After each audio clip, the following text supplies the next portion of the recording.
Assalamualaikum warahmatullahi wabarakatuh.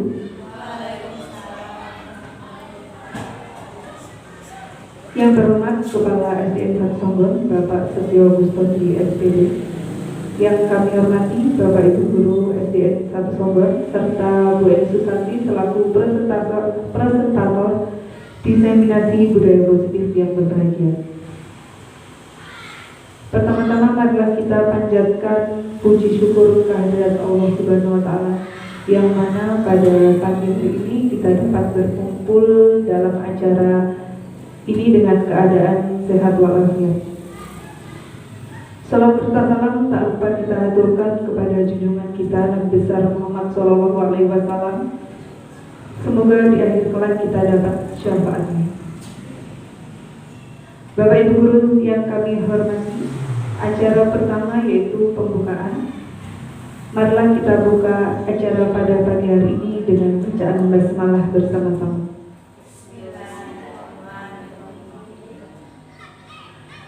Acara selanjutnya yaitu sambutan kepada Bapak Setio Bustoni SPD, kami persilakan.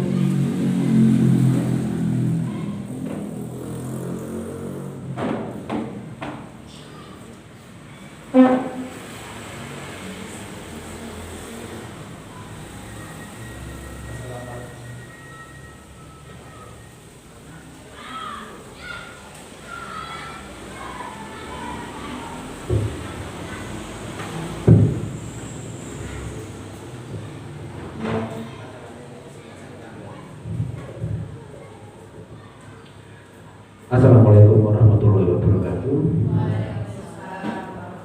Bapak Ibu Guru SDN 1 Songgon yang saya hormati, Ibu Eni Susanti selaku CGB yang saat ini mengadakan diseminasi aksi nyata modul 1Z4 diseminasi budaya positif di SDN 1 Songgon yang saya hormati. Alhamdulillah, puji syukur kepada Allah Subhanahu wa Ta'ala yang mana pada pagi hari ini kita dapat berkumpul di sini dalam keadaan sehat walafiat. Selawat serta salam semoga tetap tercurahkan kepada junjungan kita Nabi Muhammad SAW. Bapak Ibu yang saya hormati, aksi nyata pada pagi hari ini adalah aksi nyata yang insya Allah dapat kita tiru, dapat kita contoh. Karena apa? Budaya positif yang akan ditularkan atau yang akan dijelaskan oleh Ibu Eni nanti mudah-mudahan dapat kita tiru, dapat kita terapkan di SD kita ini, sehingga kedepannya SD kita ini mendapatkan peningkatan atau mendapatkan nilai positif, nilai plus dari kegiatan-kegiatan Bu Eni selaku calon guru penggerak, yang terutama dalam hal ini adalah membudayakan hal-hal yang positif di lingkungan lembaga kita. Itu saja yang bisa saya sampaikan. Terima kasih. Kurang lebihnya mohon maaf. Saya akhiri. Wassalamualaikum warahmatullahi wabarakatuh.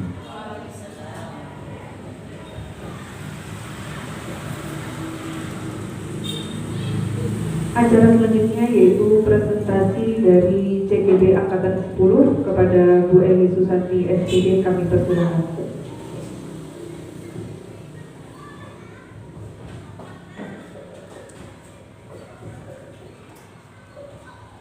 Assalamualaikum warahmatullahi wabarakatuh. Yang terhormat Bapak Tony SPD selaku Kepala Sekolah SDN Songgon, Bapak Guru hebat yang saya hormati. Di sini pertama-tama saya mengucapkan terima kasih dulu sudah memberikan dukungan dan motivasi terhadap saya dalam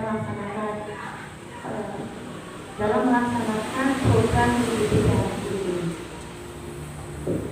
Pertama, marilah kita lanjutkan puja dan puji syukur kita kehadirat Allah Subhanahu wa Ta'ala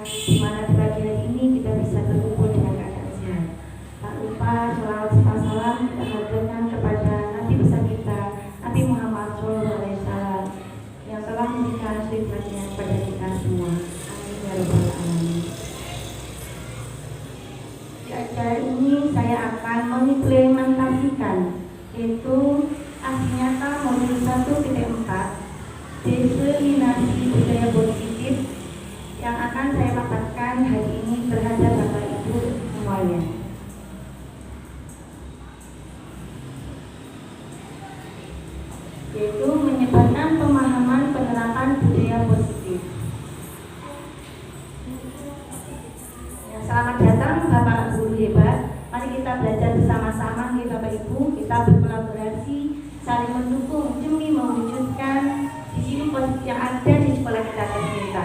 Mudah-mudahan saya dengan mengimplementasikan ini Bapak Ibu bisa melaksanakannya dengan paparan yang saya berikan pagi hari ini. Pembelajaran dengan paradigma baru.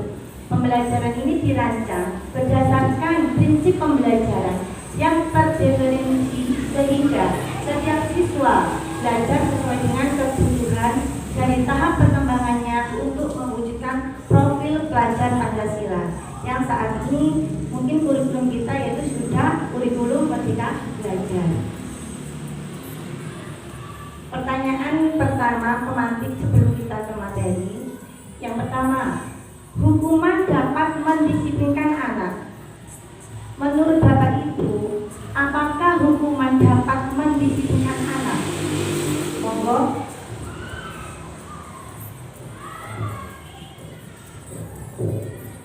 Ya, terima kasih. Hukuman dapat mendisiplinkan anak. Saya kira bisa iya, bisa tidak. Bisa iya kenapa? Karena anak-anak sekarang itu kalau melakukan sesuatu atau diberi tugas sesuatu, kalau tidak ada punishment, tidak ada hukuman, maka anak-anak itu kadang-kadang menyepelekan. Tetapi hukuman harus sesuai dengan porsinya, tidak boleh berlebihan, tidak boleh mengganggu hak mereka, tidak boleh di atas kemampuan anak, tetapi memberikan hukuman itu harus sesuai dengan porsi anak, sesuai porsi mereka, dan tidak memberatkan, tetapi bisa memberikan rasa patuh. Itu saja. Terima kasih. Terima kasih Bapak. Nanti di sini saya akan memaparkan tentang hukuman. Kalau kita di sini hukuman itu ada diperbolehkan, nah nanti di dalam pemaparan budaya positif, hukuman itu nanti kita tidak boleh memberikan hukuman kepada murid kita. Nanti ada solusi dari memberikan hukuman itu. Kemudian yang nomor 2, pemberian hukuman dengan hal positif seperti membaca atau membersihkan halaman sekolah agar dapat meningkatkan disiplin anak. Menurut Bapak Ibu, bagaimana?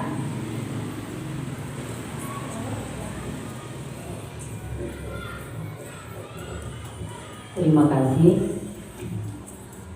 Pemberian hukuman dengan hal positif seperti membaca atau membersihkan halaman sekolah agar dapat meningkatkan disiplin anak. Ini salah satu hukuman yang sudah pernah saya lakukan dan hasilnya ya ada yang berubah dari hasil setelah diberi hukuman, anak lebih disiplin. Terus ada sebagian juga yang masih tetap seperti itu. Jadi ya 50-50 dari hasil hukuman seperti ini. Itu tergantung dari tanggapan masing-masing anak. Saya kira itu. Terima kasih. Ada sisi positif dan negatifnya gitu ya, tentang pemberian hukuman dengan hal yang positif. Selanjutnya yang ketiga, memberi penghargaan dapat meningkatkan motivasi belajar anak. Yang saya tahu di sini kalau kita memberi penghargaan itu malah menambah motivasi ya. Nah, sekarang ini saya mau meminta pendapat, memberi penghargaan dapat dengan motivasi belajar anak. Menurut Putri bagaimana?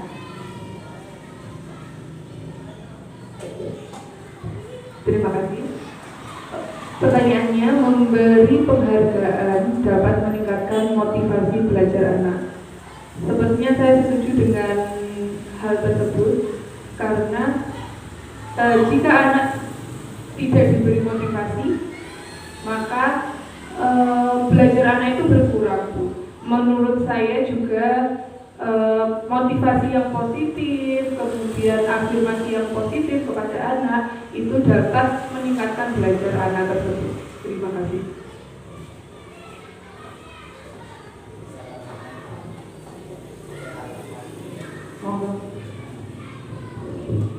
Ya, terima kasih.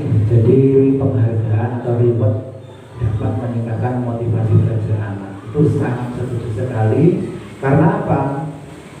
Reward itu tidak harus kita berikan sesuatu, tidak harus kita beri hadiah makanan atau buku atau piala dan lain sebagainya. Tetapi dari perhatian kita, kata-kata kita terhadap anak itu sudah menjadikan reward dan bisa memotivasi belajar anak. Contoh, ketika kita menyambut anak-anak di depan pintu gerbang, anak tersebut kelihatan rapi, film kami salaman, aduh cantik, itu sudah reward yang luar biasa. Besok anak itu pasti proses berangkat besok, disalami bapak ibu guru, film cantik, semangat untuk datang ke sekolah itu meningkat. Contoh lagi, misalkan ada anak di kelas kita menggambar, meskipun gambarannya gak bagus, meskipun lukisannya tidak bagus, tapi gambar apa ini nak? Kayak sepele. Itu eleng sampai besok, ingat sampai dia dewasa. Tuh, gambaran saya yang kayak gini dia dilem kalau Bu Faridah bagus. Akhirnya anak itu malah meningkat, pengen gambar lagi dan sebagainya. Jadi saya di sini juga tidak pesan kepada bapak ibu semuanya, bahwasanya monggo sekecil apapun anak-anak kita itu kita berikan reward, kita puji, jangan hanya disenangi tok, tapi dikasih pujian biar belajarnya semangat dan mereka itu merasa kalau ketemu kita itu kayak ketemu dengan orang tuanya, kayak ketemu dengan teman. Jadi mereka itu merasa familiar dengan merasa jauh atau sungkan dan sebagainya. Mereka tetap adabnya ada, sopan santunnya ada, tapi perasaannya itu seperti akrab seperti dengan teman atau dengan orang tua. Itulah fungsi dari penghargaan atau reward terhadap anak-anak kita. Terima kasih Bu. Betul sekali Pak. Penghargaan itu tidak hanya diberikan dalam bentuk benda saja, tapi dengan tindakan kita atau ucapan kita, anak-anak tidak termotivasi dan tertanam sampai kelak dewasa. Itu memang yang saya dapatkan kemarin itu Bapak Goli. Ternyata kita penghargaan untuk anak-anak itu memotivasi anak. Kita nggak boleh mengasih suatu hadiah, tetapi dengan tepuk tangan, terus kasih ucapan yang bahagia, anak bisa tertanam sampai dewasa. Terima kasih Bapak Ibu untuk pendapatnya.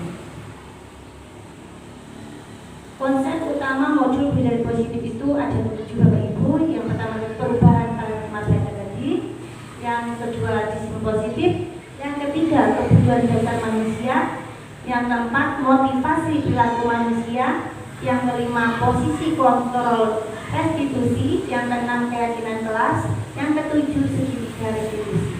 Sebelum saya lanjutkan, supaya kita lebih semangat lagi speakingnya, saya kasih option ya. Tepuk semangat, semangat, semangat. Ya, monggo lanjut. Ya, di sini disiplin positif.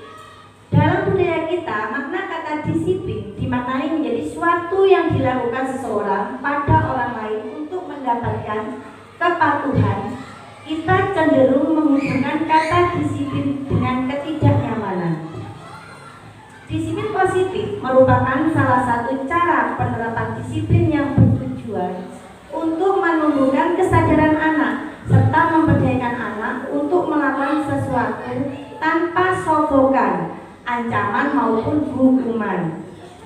Sebagai pendidik, tujuan kita adalah anak-anak yang memiliki disiplin diri sehingga mereka bisa berperilaku dengan mengacu pada nilai-nilai kebajikan universal dan memiliki motivasi intrinsik, bukan intrinsik.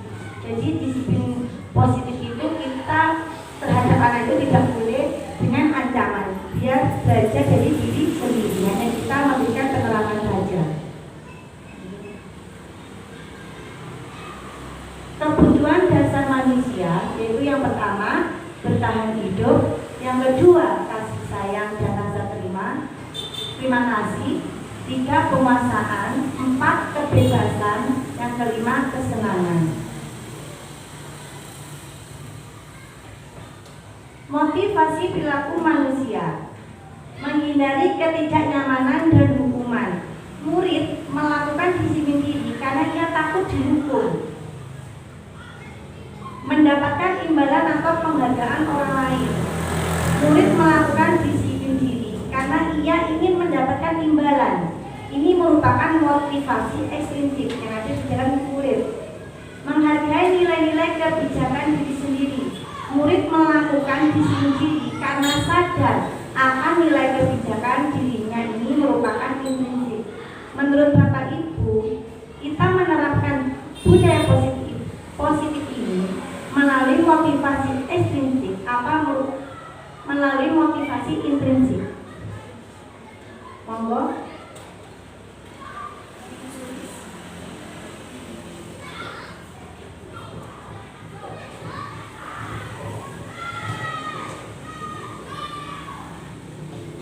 Terima kasih.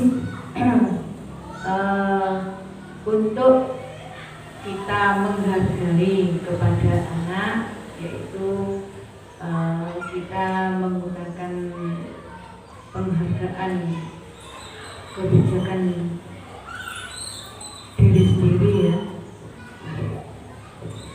Jadi anak itu kita beri apresiasi ya, agar anak itu tetap mempertahankan kedisiplinannya ya. Kita beri motivasi kepada mereka baik melalui ucapan ya, atau istilahnya ya, kita tadi itu memberi hadiah itu jangan sampai berupa barang, kan seperti itu. Bisa dari kata-kata kita agar mereka meningkatkan cara belajarnya, kan seperti itu. Saya kira cukup sekian. Terima kasih.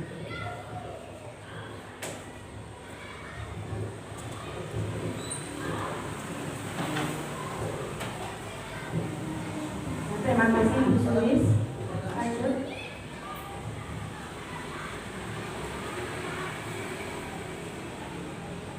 Konsep disiplin dengan identitas gagal. Di sini ada hukuman dan penghargaan. Jika hukuman, kita termasuk sebagai guru, yaitu pertama menyakiti murid. Murid merasa tidak nyaman, murid takut dan merasa murid dipaksa. Murid menyembunyikan kesalahannya dan murid menjadi rendah hati. Itu dalam konteks hukuman. Tapi dalam konteks penghargaan, murid itu tidak efektif, merusak hubungan atau sifat iri terhadap teman.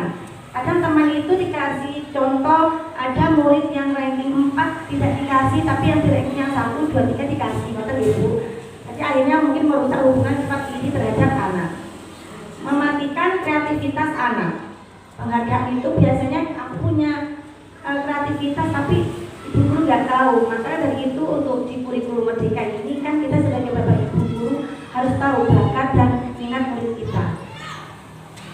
Selanjutnya menghukum dengan sistem ranking. Kamu harus ranking 1, harus ranking 2, harus ranking 3. Itu sebenarnya kita sebagai guru dan orang tua tidak boleh ya bapak ibu. Karena porsi anak-anak itu berbeda. Ya kalau memang anak kita memang pinter atau anak kita sedang tidak, tapi sebenarnya kalau menurut saya mendapatkan pelajaran dari TKP ini, kita nggak boleh memaksa anak untuk mendapatkan ranking. Yang terakhir itu merampas hak menghargai dirinya. Jadi anak-anak itu bebas untuk memilih apa yang mereka sukai. Dengan contohnya memilih sekolah yang mereka pilih, dengan memilih baju, itu karena ini hal yang kecil ya Bapak Ibu. Kadang anak kecil itu mau memilih memilih baju pakai lengan pendek, tapi orang tuanya maksa lengan panjang saja, ya kan, alasan tertentu. Itu sebenarnya tidak boleh. Akhirnya anak itu tertekan. Kalau memang tertekannya hanya sebatas tidak apa-apa, nggak usah mental anak nggak apa-apa, tapi terkadang anak sampai itu tadi rasa dendam terhadap orang tuanya. Konsep disiplin dengan identitas sukses, yaitu konsekuensi termasuk penguatan jangka pendek, perlu monitoring berkelanjutan, stimulus atau respon, murid menghormati peraturan, dan kehilangan waktu untuk merenungi kesalahan. Itu yang konsekuensi. Untuk yang restitusi, murid bertanggung jawab untuk perilakunya, fokus pada pemecahan masalah jangka panjang, murid menghormati dirinya dan orang lain. Selanjutnya teori kontrol, dirinya memegang kontrol, murid bersemangat memperbaiki kesalahan. Sebelum saya memberikan salah satu contoh, nanti lanjut dulu yang nomor 3.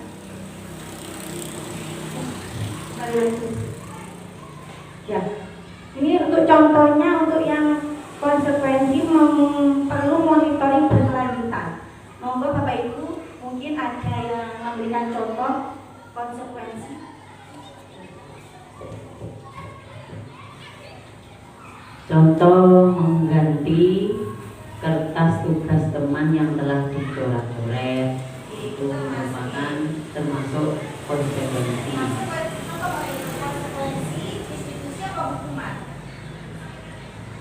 Konsekuensi Karena teman kita membantu teman lain untuk apa, Bu? mengganti kertas tugas teman yang telah dicoret-coret. Jadi namanya konsekuensi. Coba contoh tentang murid bertanggung jawab, yaitu restitusi. Monggo. Untuk contoh restitusi, yaitu meminta maaf atas kesalahan yang dia lakukan. Meminta maaf atas kelakuan yang sudah dilakukan. Jadi ada perbedaan.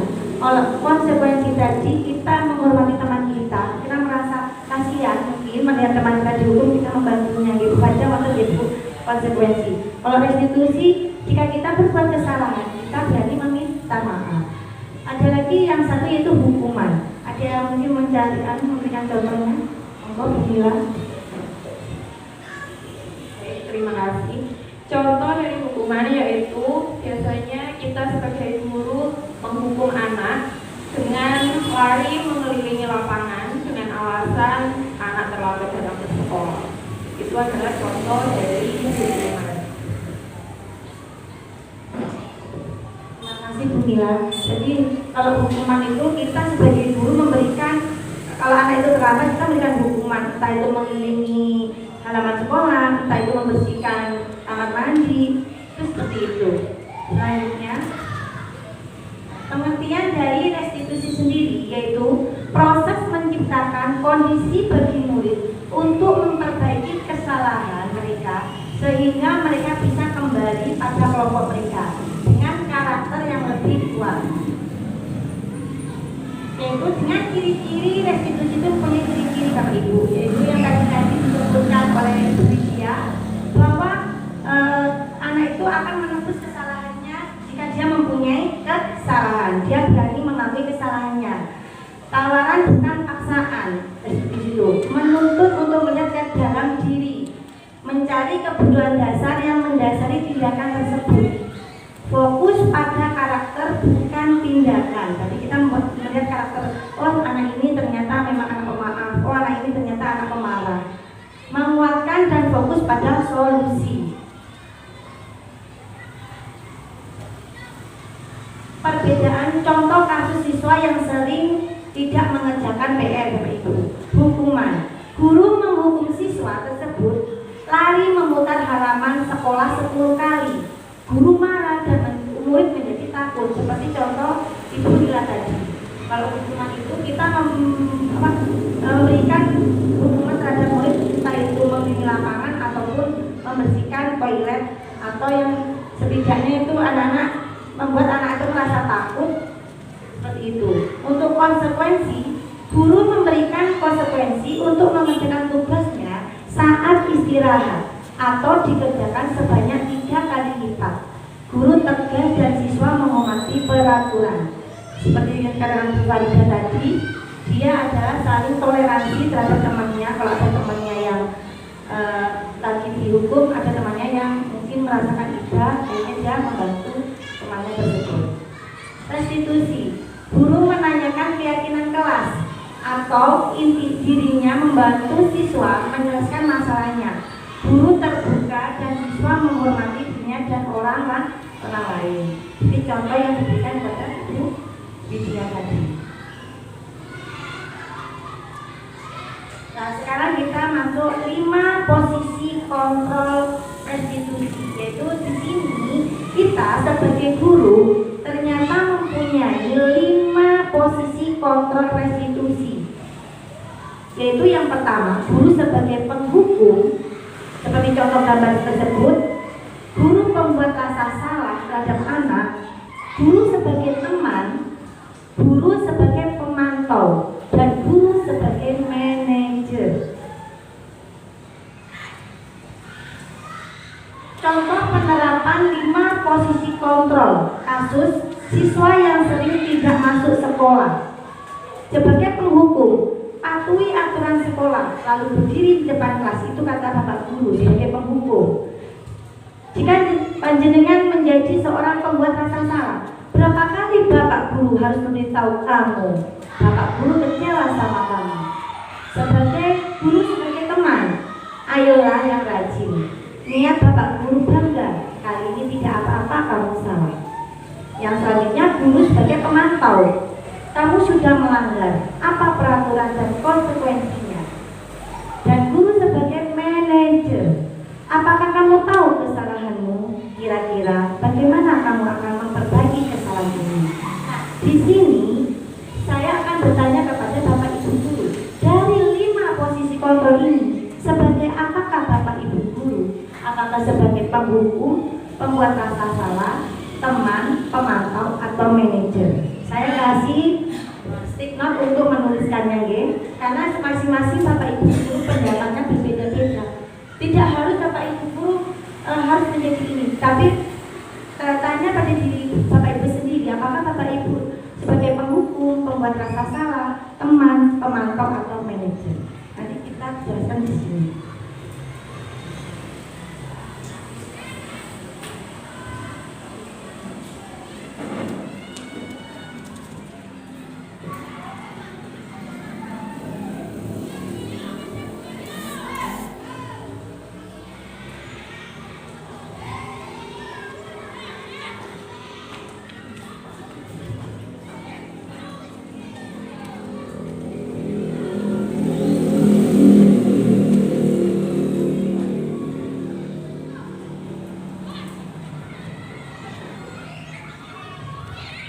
Monggo Bapak Ibu sebagai apa di sini? Apakah sebagai penghukum, pembuat rasa salah?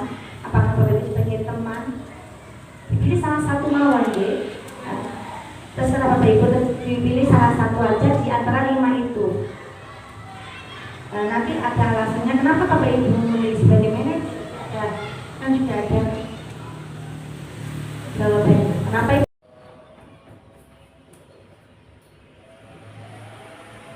Contoh penerapan 5 posisi kontrol seorang guru, yaitu ada 5. 1 sebagai penghukum, 2 pembuat rasa salah, yang ketiga teman, yang keempat pemantau, yang kelima yaitu manajer. Jadi guru itu mempunyai 5 posisi kontrol Bapak Ibu. Dari kelima posisi kontrol ini, Bapak Ibu bagian yang mana menurut Bapak Ibu? Apakah Bapak Ibu sebagai penghukum, pembuat rasa salah, teman, pemantau, atau manajer? Monggo Bapak Ibu, Ibu Putri.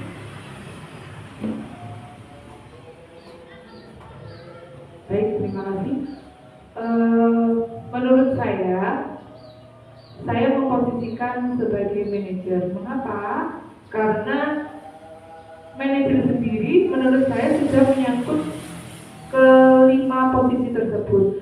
Bisa juga menjadi penghukum, membuat rasa salah teman maupun pemantau. Jadi manajer menurut saya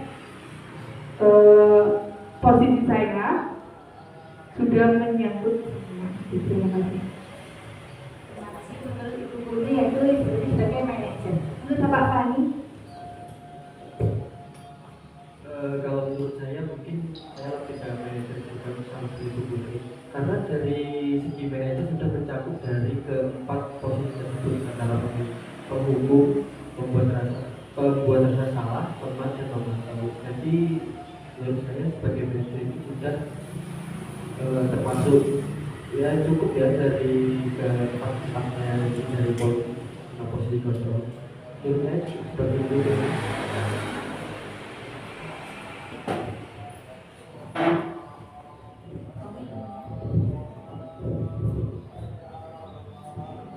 Baik, terima kasih.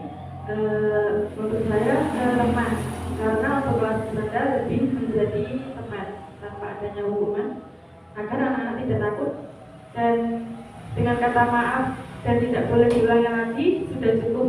Anak-anak pun sudah pasti memahami. Gitu.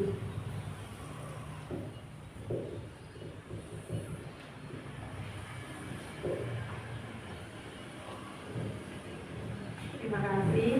Saya berpendapat dengan Bu Putri dan Pak Fani yaitu sebagai manajer. Karena dengan manajer, kita sebagai manajer, kita bisa mengetahui, bisa bertanya kepada anak-anak. Jadi betul kata Bu Putri dan Pak Fani, menurut saya manajer itu sudah mencakup keempat-empatnya atau kelimanya untuk menjadi 5 posisi kontrol, karena di situ penghukum juga masuk, pembuat rasa salah juga masuk, teman dan juga pemantau. Jadi manajer itu menurut saya. Terima kasih. Terima kasih. Itu mungkin untuk Bapak Ibu guru, mungkin untuk Bapak Kepala Sekolah. Dirinya mungkin Pak, terima kasih Bapak. Terima kasih. Jadi menurut pendapat saya Bu, dalam penerapan posisi kontrol yang ada di sekolah ini, kalau menurut saya sudah dalam level manajer. Karena apa? Ketika ada anak didik kita yang melakukan kesalahan atau melakukan sebuah tingkah yang tidak patut atau tidak sebuah kasus, maka kita itu akan memanggil anak tersebut, kita tanya penyebabnya apa, latar belakang kejadiannya itu bagaimana, posisinya di mana, siapa saja yang menjadi peran di situ, yang berperan di situ dalam tindak sebuah ketidaknyamanan tersebut. Kemudian kita juga selidiki, kita juga tanyakan ke anak-anak yang bersangkutan tadi itu salah, kita jelaskan kesalahanmu seperti apa. Terus anak-anak juga disuruh mengungkapkan perasaannya ketika melakukan hal yang salah tersebut. Terus anak-anak juga ketika anak itu diposisikan ketika dia yang menjadi orang yang teraniaya, bagaimana perasaannya. Misalnya seperti itu. Jadi kalau anak-anak sudah paham, oh iya ya, kalau saya menolong teman saya atau saya berbuat kesalahan, pasti perasaan saya juga tidak enak. Saya juga pasti malu, sehingga tertanam pada diri anak tersebut untuk tidak mengulangi hal yang sama. Itulah makanya saya mengatakan dalam posisi negara semuanya sudah menyangkut itu, sehingga bisa memperbaiki kesalahan atau tidak lakukan depannya. Tidak terlalu. Terima kasih. Terima kasih Bapak Ibu guru. Nanti untuk contoh penerapan 5 posisi kontrol yang baik yang kita terapkan di sekolah, yaitu kita sebagai manajer. Dimana karena manajer itu adalah sudah menyangkut semua. Kita juga sebagai penghukum, membuat rasa salah, teman juga pemantau. Mungkin untuk dunia mungkin teman, karena mungkin dunia yaitu mengajar di kelas 1, anak kelas 1 mungkin terlalu sensitif dan perlu perhatian khusus. sehingga punya milih teman, tapi yang lebih baik kita adalah milih sebagai manajer. Nah, selanjutnya yaitu keyakinan kelas. Mengapa keyakinan kelas? Mengapa tidak peraturan kelas saja? Mengapa kita memiliki peraturan tentang penggunaan helm pada saat mengendarai kendaraan roda 2 atau motor? Mengapa kita memiliki peraturan tentang penggunaan masker dan mencuci tangan setiap saat? Nah, di sini Bapak Ibu, saya mau bertanya, keyakinan dan peraturan kelas itu menurut Bapak Ibu sama atau tidak? Tidak. Kenapa? Karena keyakinan kelas adalah keyakinan yang kita buat bersama anak didik kita di kelas, yaitu bersama guru dengan murid. Sedangkan peraturan itu dibuat di lingkungan sekolah kita, jadi melibatkan semua anggota di sekolah. Nah, pertanyaan selanjutnya, mengapa kita mematuhi peraturan tentang pengguna helm? Jadi ini termasuk peraturan yang untuk seluruh lingkungan masyarakat. Kenapa Bapak Ibu kita harus menggunakan helm pada saat mengendara? Ya biar aman. Apalagi mungkin biar tidak dibilang biar polisi. Dan selanjutnya, mengapa kita memiliki peraturan menggunakan masker dan mencuci tangan? Menghindari penyakit, supaya kita terhindar dari penyakit-penyakit yang mungkin seperti flu gitu ya. Lanjut. Nah, ini adalah kegiatan membuat keyakinan kelas yang saya terapkan di kelas saya Bapak Ibu, yaitu saya bersama siswa membuat keyakinan kelas. Yang pertama yang saya lakukan adalah berdiskusi tentang peraturan yang akan saya buat, keyakinan itu.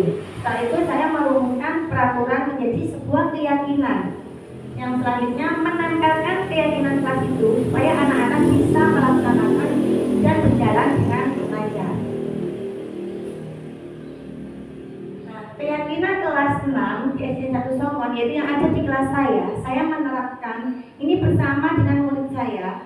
Saya menerapkan keyakinan kelas yaitu yang pertama disiplin waktu, belajar dengan semangat dan percaya diri, saling menjaga kebersihan dan keindahan, saling menghormati sesama, saling membantu dan bekerja sama, menghargai guru atau teman sedang berbicara, menerapkan 5S. Apa itu Bapak Ibu? Senyum, sapa, salam, sopan santun yang kita terapkan di pagi hari. Jadi kita anak-anak mau masuk ke halaman, kita sudah ada di depan kelas. Yang terakhir yaitu gemar membaca dan menulis sebagai budaya literasi. Biasanya kita di pojok-pojok kelas ada pojok membaca sebelum pembelajaran, yaitu 5 menit membaca. Atau anak-anak disuruh ke perpustakaan sekolah. Nah, bagaimana pembentukan keyakinan kelas? Yang pertama yaitu lebih abstrak dari peraturan. Jadi kita tidak boleh menekan anak-anak sesuai dengan keinginannya, impian mereka. Yang kedua berupa pertanyaan universal. Ini pertanyaan yang tidak membebani anak-anak. Dibuat dalam bentuk positif, yaitu kata-kata yang positif. Sedikit saja atau lebih dipahami. Jadi kita membuat keyakinan itu singkat, padat dan berisi, tidak terlalu panjang lebar. Sesuai dengan kondisi kelas dan sekolah akan mudah diterapkan. Jadi sesuai kondisi kelas Bapak Ibu masing-masing ya. Yang terakhir, semua warga kelas atau sekolah dilibatkan saat membuat. Berarti tunggu anak-anak kita masuk semuanya dulu. Jangan sampai ada yang masih, anak-anak mungkin ada yang tidak masuk. Kita tunggu anak-anak masuk supaya keyakinan dan kesepakatan ini berjalan dengan baik. Nah, ini adalah video yang sudah saya terapkan ke anak-anak membuat keyakinan kelas. Semoga Bapak Ibu bisa menyimak dan nanti bisa diterapkan di kelasnya masing-masing.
adalah video keyakinan kelas. Pertanyaannya Bapak Ibu. Tadi yang bisa saya terapkan di kelas saya yaitu dengan jumlah murid 16 siswa, hanya saya ambil 8 keyakinan kelas yang sudah sama tadi. Semoga nanti Bapak Ibu bisa menerapkannya di kelasnya masing-masing. Dan jangan lupa setelah membuat itu kita minta komentar pendapat dari salah satu siswa. Nah, yang terakhir adalah segitiga restitusi. Di sini ada 3 segitiga restitusi. Yang pertama yaitu menstabilkan identitas. Kita semua akan melakukan hal yang terbaik yang bisa dilakukan oleh seorang guru. Yang kedua yaitu validasi tindakan yang salah. Semua perilaku yang memiliki alasan. Yang ketiga, menanyakan keyakinan. Kita semua memiliki motivasi keyakinan. Jadi semua warga kelas atau sekolah dilibatkan saat membuat segitiga restitusi. Jadi kalau di SMP mungkin hanya guru BK. Tapi kalau di SD kita melibatkan semua guru. Karena nggak harus wali kelasnya saja. Jadi ada yang bisa menangani seandainya wali kelasnya berhalangan. Nah, di sini saya mungkin mau bertanya dengan salah satu guru bapak guru, mungkin sudah menerapkan segitiga restitusi. Monggo untuk Ibu Putri mungkin sudah menerapkan tapi tidak tahu namanya.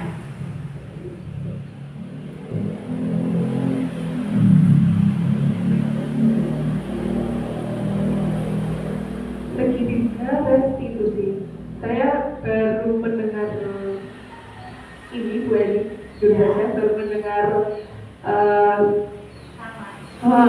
istilah segitiga restitusi ini. Jadi perlu saya cermati lagi ya.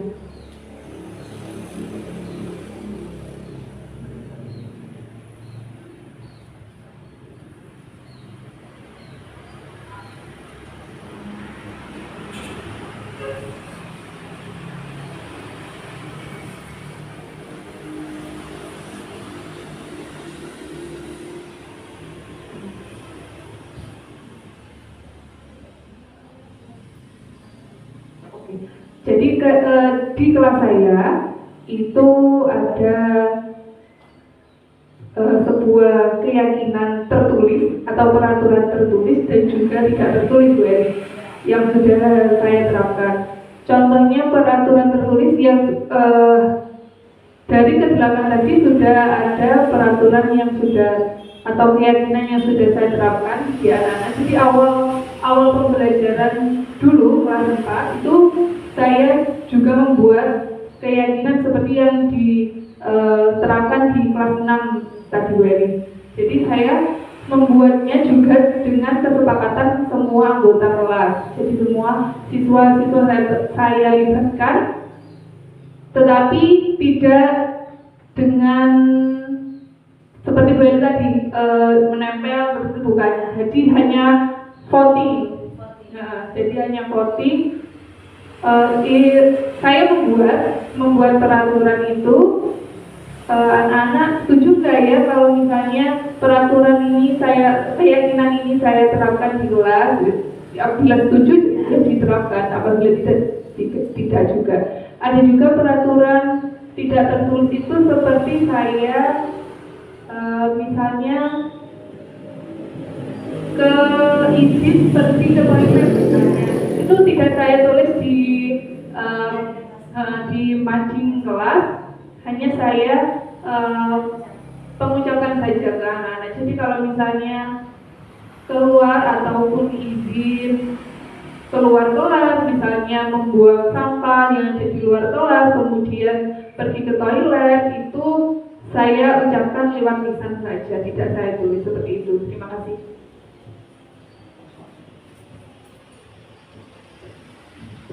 Mungkin dengan adanya segitiga restitusi ini kita bisa menyelesaikan masalah anak-anak kita, Bapak Ibu. Jadi kita tidak harus menghukum anak-anak kita, tapi kita mengajak anak-anak itu untuk duduk bersama kita, terutama dengan wali kelas. Kita tanyakan dulu apa permasalahannya, apa alasan mereka melakukannya, dan menyelesaikannya. Sebelum sebelum saya lanjutkan, untuk keyakinan kelas ini kita membuatnya di awal apa di tengah apa di akhir pembelajaran? Di awal ya, berarti untuk tahun ajaran berikutnya kita membuatnya di awal pembelajaran. Jika bisa kita langsung dengan kegiatan yang tertulis saja ya, jadi anak-anak bisa melakukan impian mereka. Ini adalah contoh penerapan segitiga restitusi yang terjadi di kelas 6.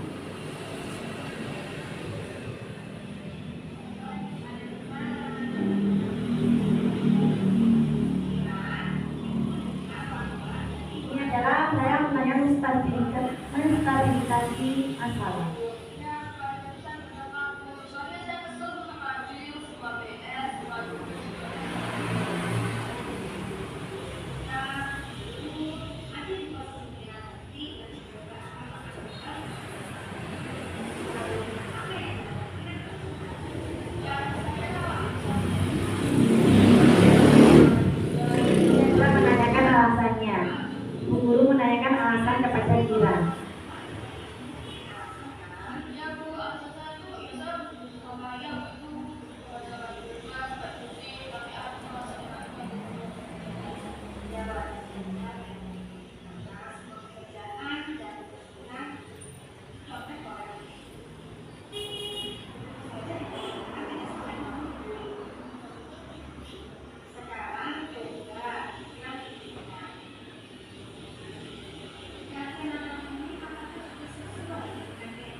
Istilahnya apa?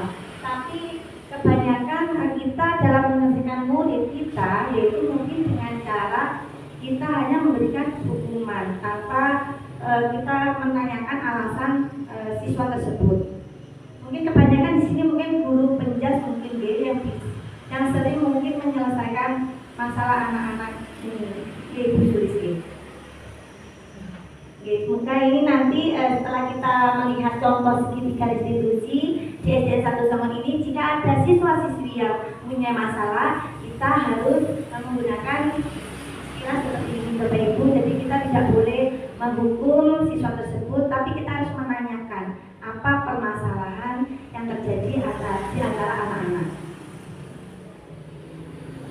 Ini adalah tanggapan murid. Jadi anak-anak setelah kita berikan kita panggil anak-anak itu supaya anak-anak itu bisa mengerti maksud dari dipanggil itu, biar anak-anak itu tidak mempunyai rasa dendam atau rasa bersalah.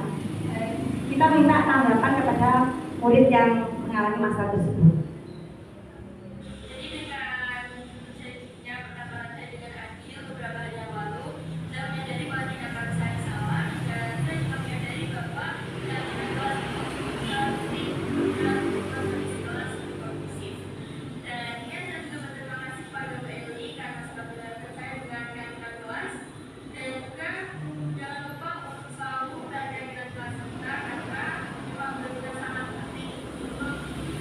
Kelas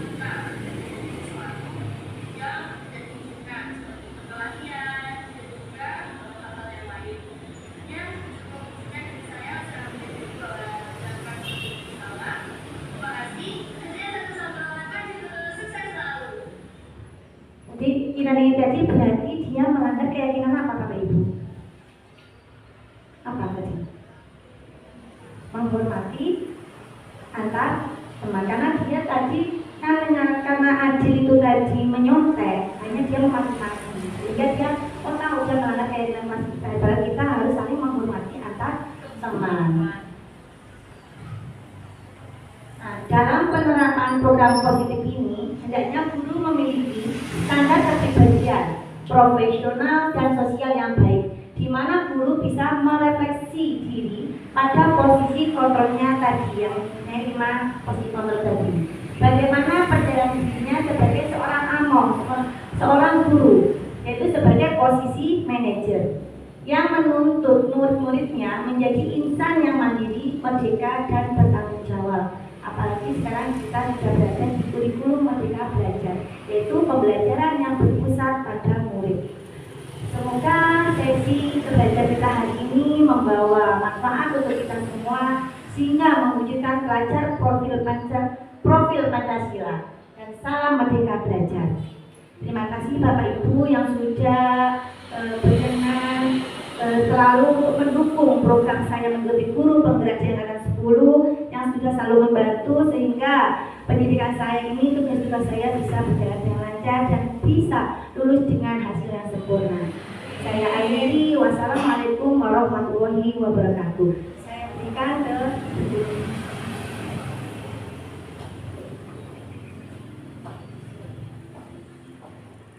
Terima kasih. Saya sampaikan kepada Bu Eli nanti, semoga pada sesi belajar hari ini mendapatkan manfaat untuk kita semua sebagai pelajar dan mewujudkan profil pelajar Pancasila dan merdeka belajar. Saya selaku pembawa acara meminta maaf apabila dalam tutur kata kurang berkenan di hati Bapak Ibu semua. Terima kasih, saya akhiri. Wassalamualaikum warahmatullahi wabarakatuh.